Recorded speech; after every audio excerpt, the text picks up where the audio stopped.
اللہ الرحمن الرحیم الحمدللہ رب العالمین الصلاة والسلام علی اشرف الانبیاء والمرسلین سیدنا و مولانا و مولا الثقلین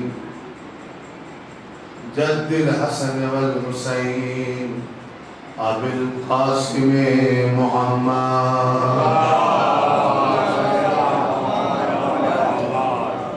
وعلى آل بيت الطيبين الطاهرين المعصومين المظلومين أما بعد فقد قال الله تعالى في القرآن الحكيم بسم الله الرحمن الرحيم ذلك فضل الله يؤتيه من يشاء والله ذو الفضل العظيم سلام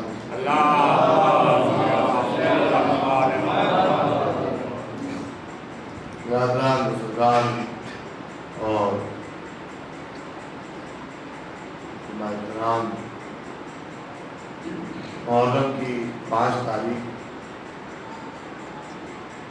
5واں دن 1447 ہجری کا بھی ہمارے درمیان سے دھیرے دھیرے رفتہ رفتہ گزر رہا ہے،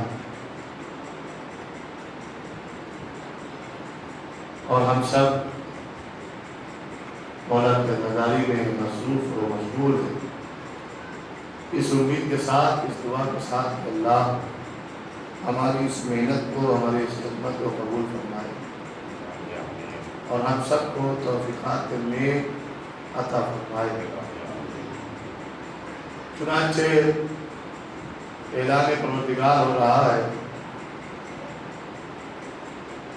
کہ اللہ جسے چاہتا ہے صاحب فضیلت بناتا ہے، اللہ جسے چاہتا ہے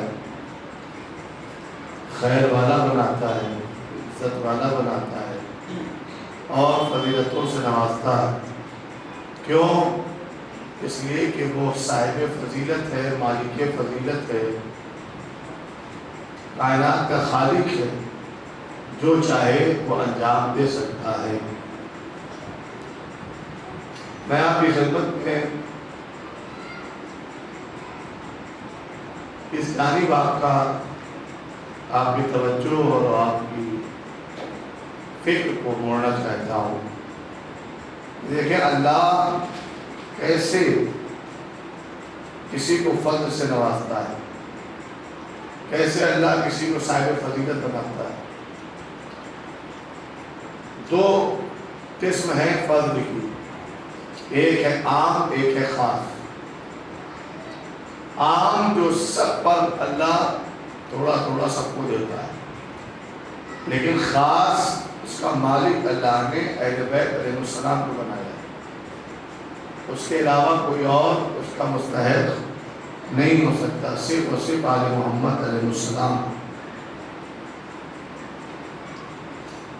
جنہوں نے اس کائنات میں آنے کے بعد ہزاروں طرح کی سختیاں، امتحانات اور نہ جانے کتنی مصیبتیں اٹھانے کے بعد یہ ساری مصیبتیں کیوں اٹھائیں؟ تاکہ پرچم توحید بلند رہے، اللہ کا نام اونچا رہے، لوگ توحید کی معرفت سے مالا مال ہوں، اور اسی لیے چھٹے امام حضرت امام جعفر صادق علیہ السلام امام نے فرمایا کہ ہماری مثال سورج کی کرنوں کی طرح ہے، جیسے کرنوں کو دیکھ کر سورج کا پتہ لگتا ہے، ویسے ہی ہمارے محمد کو دیکھ کر اللہ کا پتہ لگتا ہے۔ ایک اور سلوات پڑھے محمد والا۔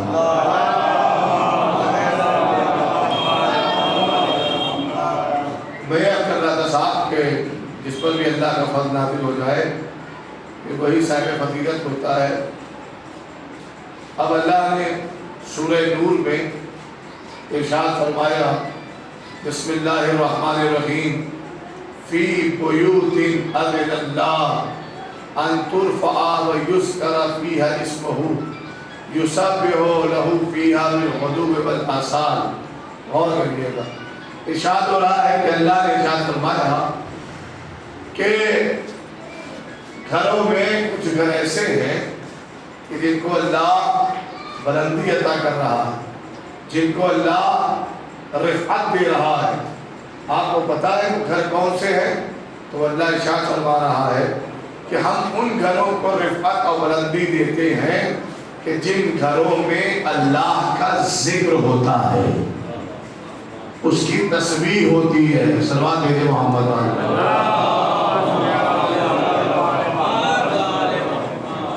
اور فرمایا آپ نے اللہ کن گھروں کو بلند کرتا ہے، اللہ کن گھروں کو عزت والا فضیلت والا بناتا ہے؟ جن گھروں میں یذکر اس کا ذکر ہو، یذکر فیہا اسمہ، جس میں اس کا نام لیا جائے، اس کا تذکرہ کیا جائے، اس گھروں کو اللہ اونچائی دیتا ہے۔ غور کریے گا، پھر کہتا ہے اللہ یسبح لہ فیہا بالغدو والآصال، اور صرف تذکرہ نہیں بلکہ تسبیح بھی ہوتی ہے، یعنی تسبیح اور تذکرہ اللہ کا ہوتا ہے۔ تذکرہ آپ جانتے ہیں نماز کو بھی کہتے ہیں، تلاوت قرآن کریم کو کہتے ہیں، ہر وہ کام تذکرہ کہلائے گا جس سے اللہ خوش ہو جائے۔ تو قرآن مجید کی جس گھر میں تلاوت ہوگی، جس گھر میں تسبیح پروردگار ہوگی، اللہ کہہ رہا ہے ہم اس گھر کو بلند کریں گے۔ سن لیا آپ نے؟ اب نبی کی حدیث سماعت فرمائیں، اللہ کے نبی نے کیا فرمایا؟ اللہ کے نبی فرماتے ہیں کہ نوّروا بیوتکم بتلاوت القرآن فلا تتخذوها، کہ اپنے گھر کو قرآن کی تلاوت سے نورانی کرو، اپنے گھر کو تلاوت کلام پاک سے نورانی بناؤ۔ فلا تتخذوها، ہرگز ہرگز اسے قبرستان نہ بننے دینا۔ دیکھو ہماری نگاہ میں عزت والا گھر وہ ہے کہ جو بہت بڑا ہو، جس میں منزلوں پہ منزلیں لگ جائیں، ہم اسے عزت والا گھر سمجھتے ہیں، ہم اسے افتخار والا گھر سمجھتے ہیں۔ لیکن اللہ نے جو پیغام دیا ہے، کتنا بھی قیمتی گھر بنا لو، اگر اس میں تذکرہ پروردگار اور تسبیح نہ ہو تو اللہ بلندی عنایت نہ کرے گا۔ اب فرمایا اپنے گھر کو قرآن کی تلاوت سے سجاؤ، نورانی بناؤ، اور اس کے قبرستان نہ بننے دینا۔ اب یہ ہمیں اور آپ کو پتا ہے کہ ہمارے محلے میں گھر کتنے ہیں، قبرستان کتنے ہیں۔ جس میں تذکرہ پروردگار ہو وہ گھر، اور جہاں نہ ہو، اللہ کے نبی نے فرمایا وہ گھر گھر نہیں ہے، قبرستان ہے۔ اے سلمان بھیجے محمد والا۔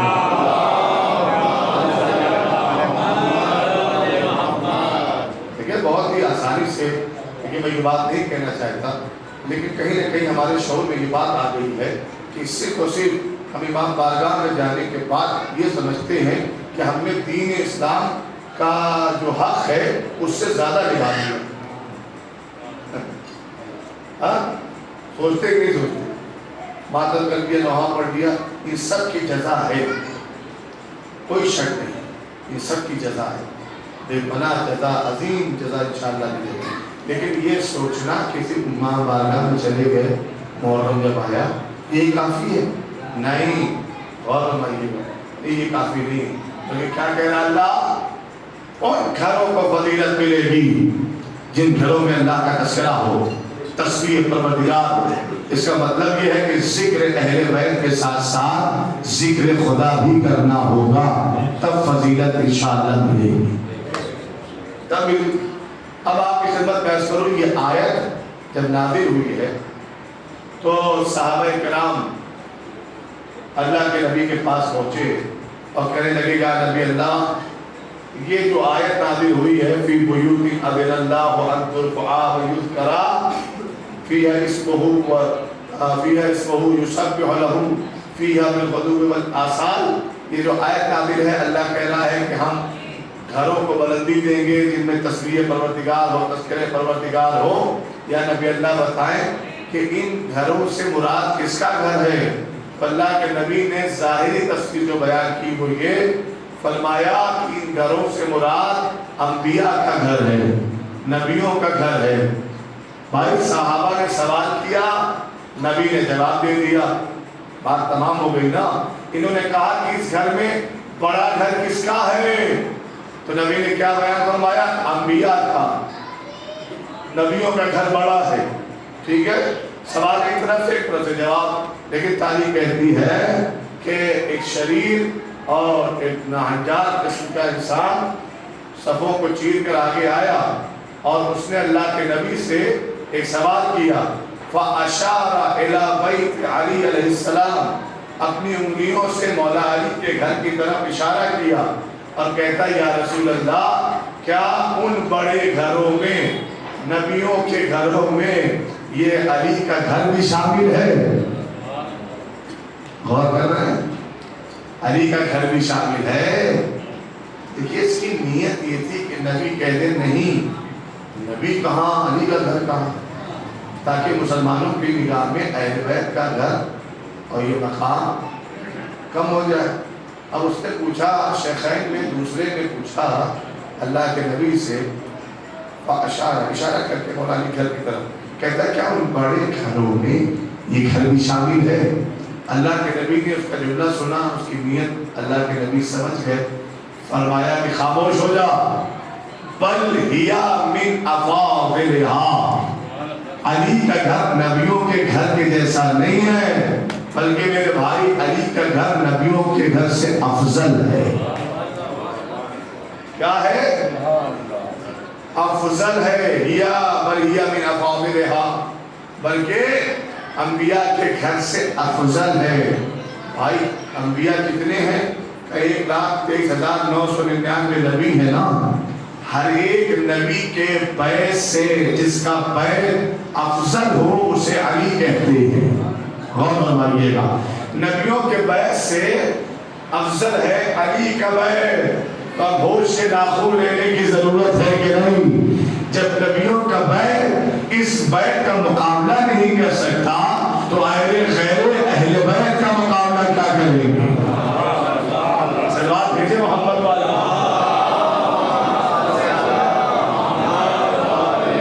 فرمایا کہ نبیوں کے گھر سے افضل ہے علی کا بیت. اور خدا کی قسم اگر آپ بیدار ہیں، آرام کرنے آئے ہیں تو نہ بولیے، لیکن اگر آپ بیدار ہیں اور سننا چاہتے ہیں تو فقرہ دینا چاہتا ہوں. کیا کہا؟ نبیوں کے گھر سے افضل ہے کس کا گھر؟ علی کا گھر. خدا کی قسم اس امام، اس علی کا گھر نبیوں کے کائنات میں سب سے افضل اس کا گھر کیوں نہ ہو کہ جس کو اللہ نے پیدا ہی کیا ہے اپنے گھر. جس کو اللہ نے پیدا ہی کیا ہے اپنے گھر، اس کا بیت کا مقابلہ کوئی اور نہیں کر سکتا. اچھا کیوں نہیں کر سکتا؟ اس کی دلیل بھی سن لیجیے. قرآن مجید کا سورہ سورۃ النجم آیت نمبر 1 اللہ ارشاد فرما رہا ہے وَالنَّجْمِ إِذَا هَوَىٰ، مجھے قسم ہے ستارے کی کہ جب وہ سجدہ ریز ہوا، جھکا. ہوا کا مطلب جب وہ بلندی سے پستی کی طرف آیا، جھکاؤ اس نے پیدا کیا. ٹھیک ہے، یہ آیت نازل ہوئی. اللہ کے نبی سے لوگوں نے پوچھا یا نبی اللہ کس ستارے کی قسم کھا رہا ہے؟ کہتا ہے کہ مجھے ستارے کی قسم ہے. اذا ہوا، جب وہ جھکا، سجدہ ریز ہوا، کسی کی جوڑی پر اترا. تو اللہ کے نبی نے فرمایا کہ بھول گئے جب تم سب میں بہت سے لوگ جو میری بیٹی کا رشتہ مانگنے آ رہے تھے تو تم سے کیا کہا گیا تھا؟ کہا اس کا فیصلہ اللہ کرے گا. ستارہ جس کی چوکھٹ پہ اترے گا اسی کے ساتھ میری بیٹی کا نکاح اللہ کی مرضی سے ہوگا. یاد ہے کہ یہ بھی یاد ہوگا تم نے اپنے گھروں کو سجا رکھا تھا کہ سجاوٹ سے ستارے کو لبھائیں گے، کردار سے نہیں، سجاوٹ سے لبھائیں گے تو شاید ستارہ ہمارے گھر اتر آئے. یاد آیا کہ یہ آیت اسی دروازے کی قسم کھا رہی ہے. غور بھائی، یہ آیت اسی تحریر اس کے لیے آئی. اب اللہ کہتا ہے وَالنَّجْمِ إِذَا هَوَىٰ، مجھے قسم ہے ستارے کی جب وہ دہلیز علی پر جھکا. غور فرما رہے ہیں، جھکا. سب نے تفسیر سن لیا، سب چلے گئے. جب اپنے مزاج کے مطابق بات اللہ کے نبی کرتے تھے، جو بیٹھے ان کے مزاج کے مطابق تو خوب سنتے تھے، لیکن جہاں بات اہل بیت کی آتی تھی فوراً ان کے نکل لیتے تھے. اب کل آئیں گے ایک سلوات بھیجے محمد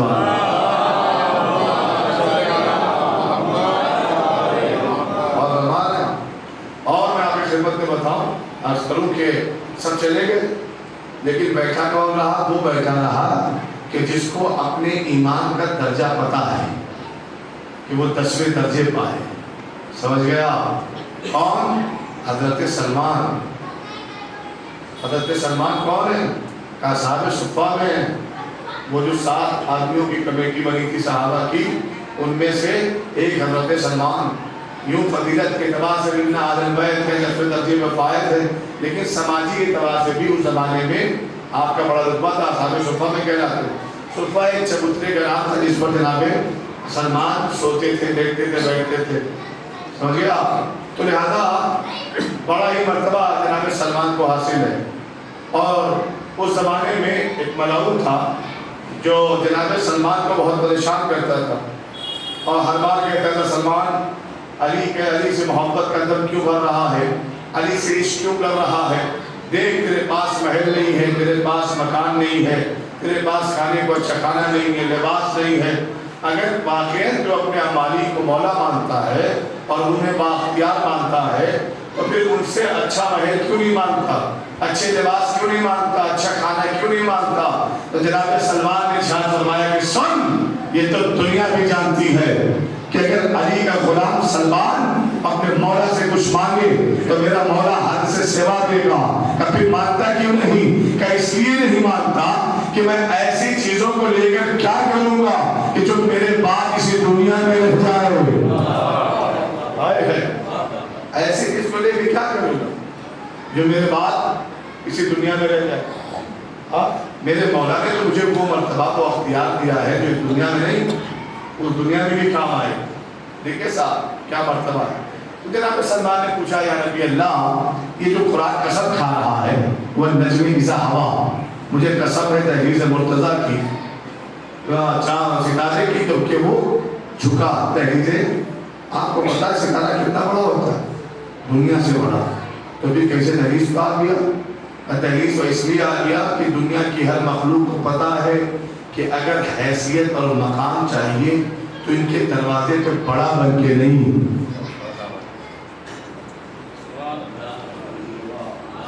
کل بولیے گا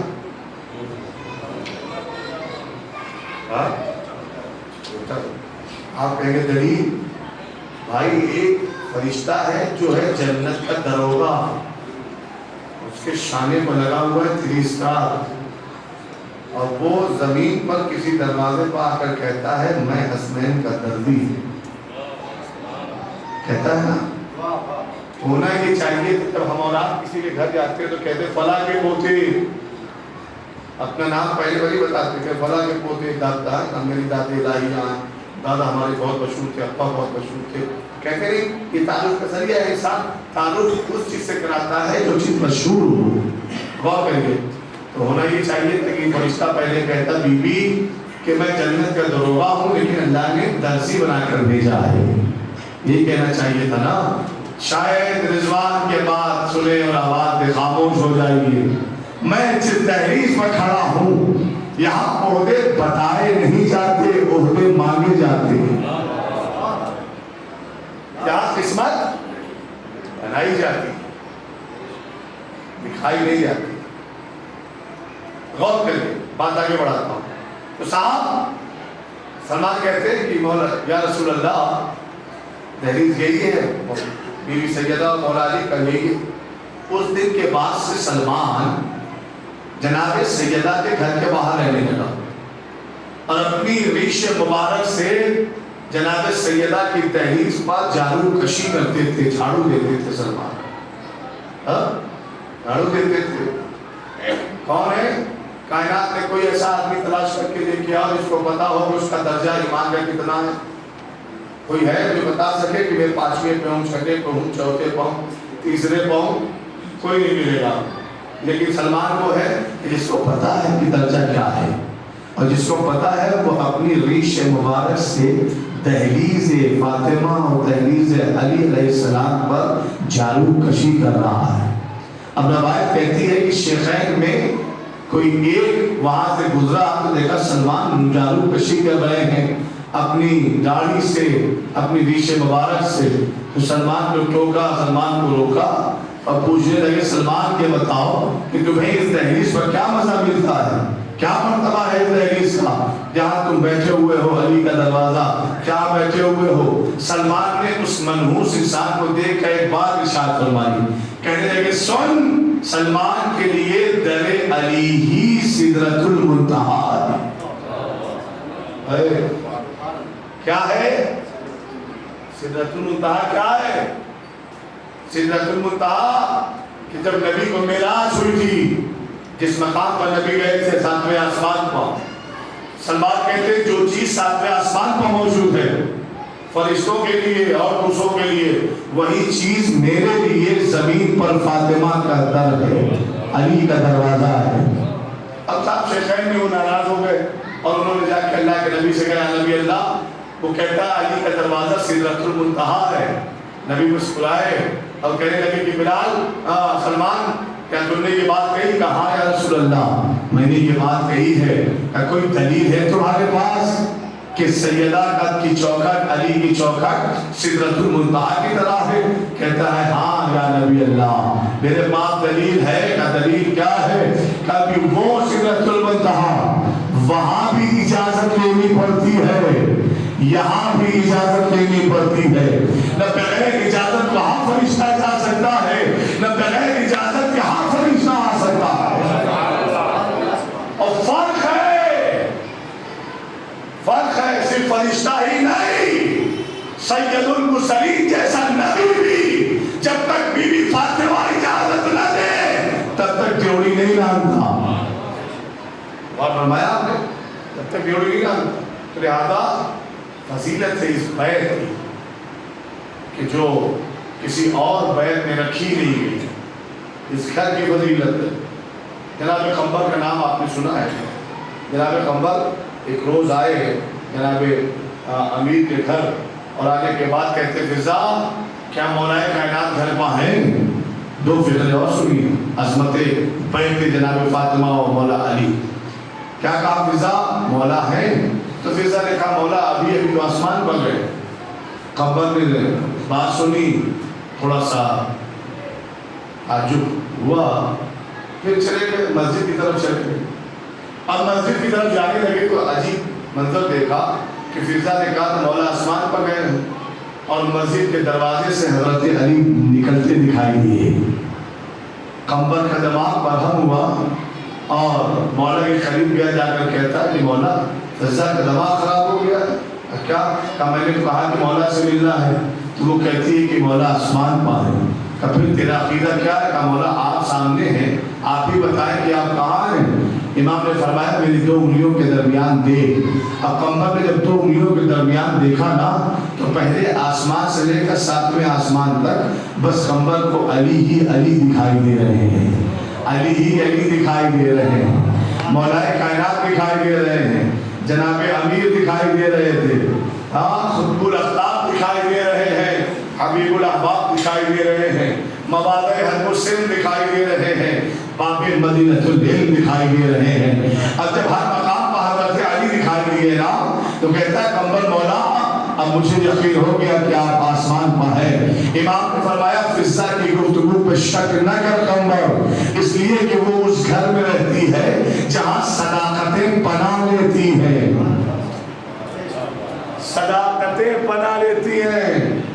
فضا صدیقہ ہے، جھوٹ نہیں بولتی۔ دنیا والے پہلے فضا کی صداقت کا جواب دیں تب سیدہ کے مقابلے میں کسی کو صدیقہ کہیں۔ فضا جو کہہ دیتی ہے وہ سچ ہو جاتا ہے۔ پھر امام نے فرمایا قنبر فضا جس گھر میں رہتی ہے اس گھر کے دروازے زمین پر نہیں کھلتے، آسمان پر کھلتے ہیں۔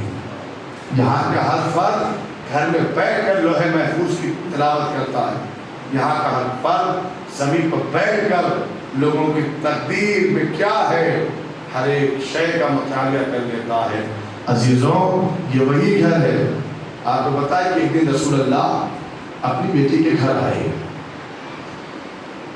اور جناب سیدہ ایک پیر کے ایک حصے میں آپ نے امام حسین کے جھولے کی ڈوری پھنسا رکھی تھی اور ایک ہاتھ سے چکی چلا رہی تھی، جھولا بھی جھلا رہی تھی۔ جھولا جھلاتے جھلاتے چکی چلاتے چلاتے بیوی کو خواب طاری ہوا، سو گئی بیوی سیدہ۔ کسی اثنا میں جب بیوی سو گئی تو اللہ کے نبی گھر تشریف لائے اور دخل الباب کیا۔ جناب فضہ آئی اور آنے کے بعد اللہ کے نبی کو سلام کرتی ہیں اور ارشاد فرماتی ہیں، یا نبی اللہ گھر کے اندر آئیے، گھر کے اندر آئیے۔ اللہ کے نبی نے فرمایا کہ تمہیں فضہ پتہ ہے کہ جب تک میری بیٹی فاطمہ اجازت نہ دی تب تک میں محمد نبی سید المرسلین ہو کر بھی دہلیز پار نہیں کرتا۔ کہ وہ تو خواب ہے، آرام فرما رہی ہے، اگر آپ کہیں تو بیدار کروں؟ فرمایا نہیں، میری شہزادی کو آرام کرنے دو، بیٹی کو۔ بہت دیر ہو گئی، دیکھو نماز ظہر پڑھ کے آئے تھے رسول، دیر ہو گئی، پسینے میں شرابور ہو گئے رسول۔ بی بی فاطمہ کی آنکھ کھلی ہے تو فوراً پوچھا کہ فضہ کیا میرا بابا نہیں آیا تھا؟ کہا کہ وہ آئے ہیں، بہت دیر سے باہر کھڑے ہوئے۔ فوراً دوڑ دی، دروازہ کھولا، بابا کو اندر بلایا، دیکھا کہ پسینے میں شرابور۔ اس دہلیز کا نام ہے دہلیز فاطمہ، اور اسی دہلیز پر آگ و لکڑیاں لائی جائیں، اسی دہلیز پر بغاوت کی آواز اٹھائی جائے، اسی دہلیز کو جلایا جائے اور اسی دہلیز کی بے حرمتی کی جائے جس پر رسول آ کر اجازت لیتے تھے۔ عزیزوں، کربلا سن 61 ہجری میں نہیں سجائی گئی ہے، کربلا تو 11 ہجری میں ہی مدینے میں تیار ہو گئی تھی۔ آپ نے دیکھا نہیں کہ یہ جو رسول کے زمانے میں اپنے آپ کو مسلمان کہتے تھے، رسول کو جاتے ہی، رسول کے جاتے ہی وہ اپنے دین پر پلٹ گئے۔ ظاہری طور پر مسلمان تھے لیکن باطنی طور پر وہ اپنے دین پر پلٹ گئے۔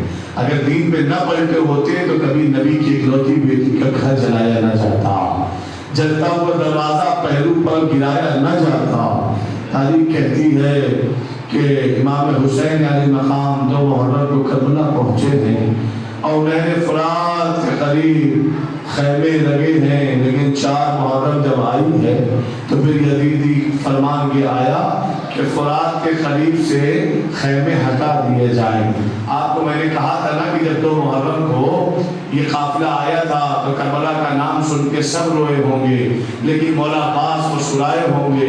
اللہ سوچو، جب 4 محرم کو یزیدی فوجی نے کہا کہ اپنے خیمے فرات سے ہٹاؤ تو سرکار پھر مسکرائے اور کہنے لگے کیا تمہیں پتا ہے کہ میں کون ہوں؟ کون ہو؟ کہ میں وہ ہوں جس کے بابا نے کربلا کے لیے مانا ہے۔ اور اطمینان تھا مولا عباس کو کہ آج میرا آقا حسین مجھے نہیں روکے گا۔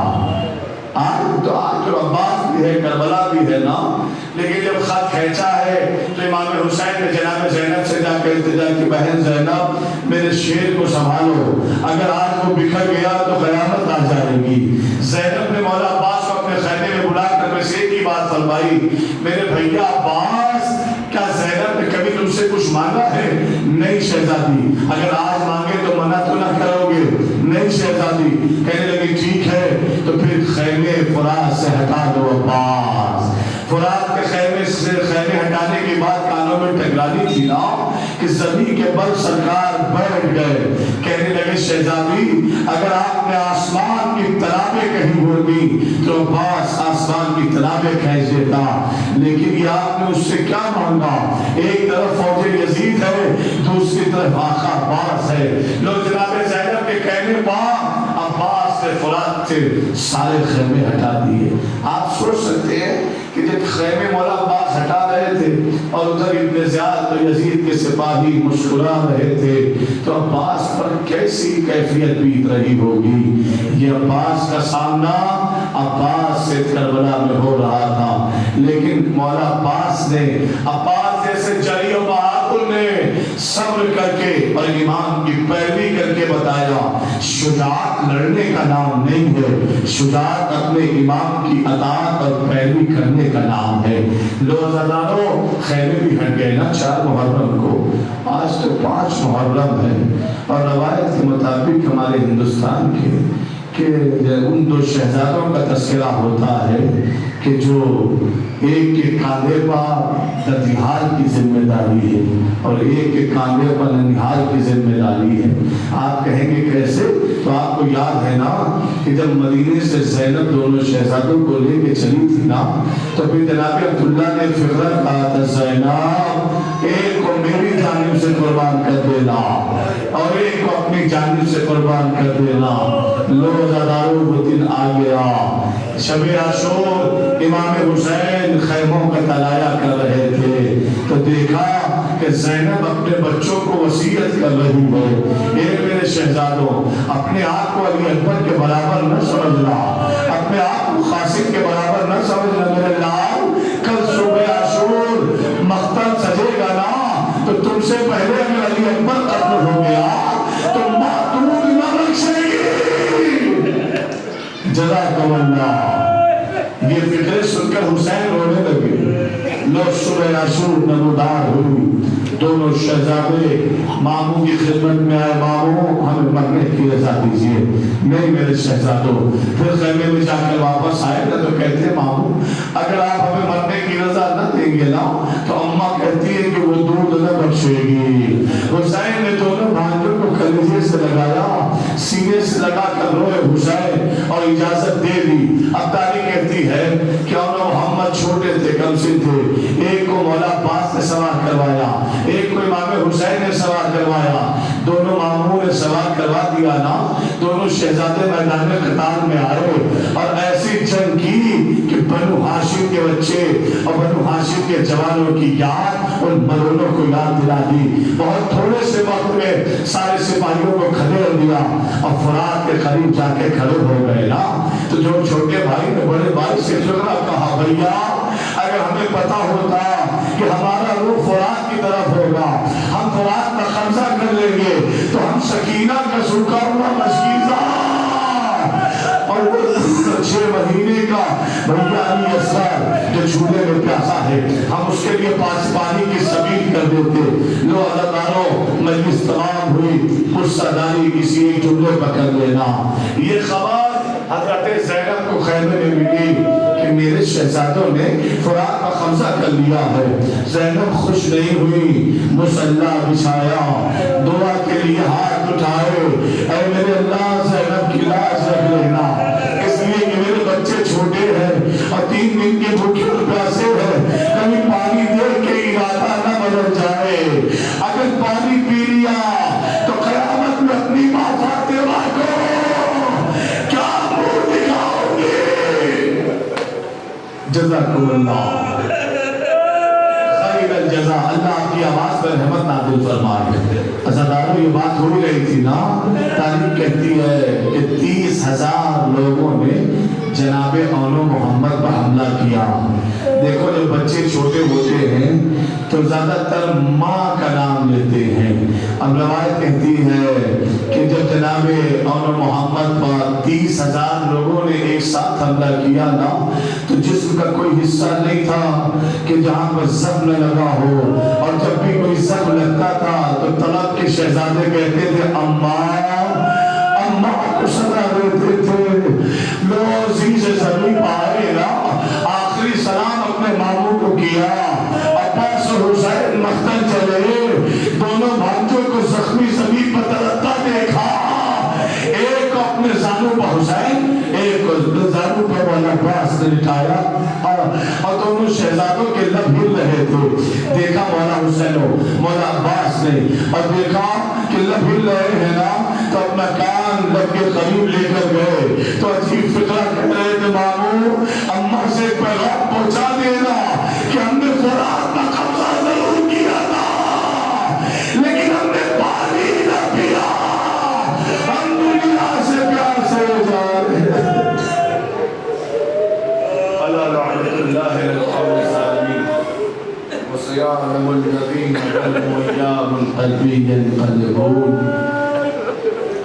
میرے مالک تو رحیم ہے، کریم ہے، غفور ہے، ستار العیوب ہے، ہم حقیر و فقیر و عاجز و مجبور ہیں۔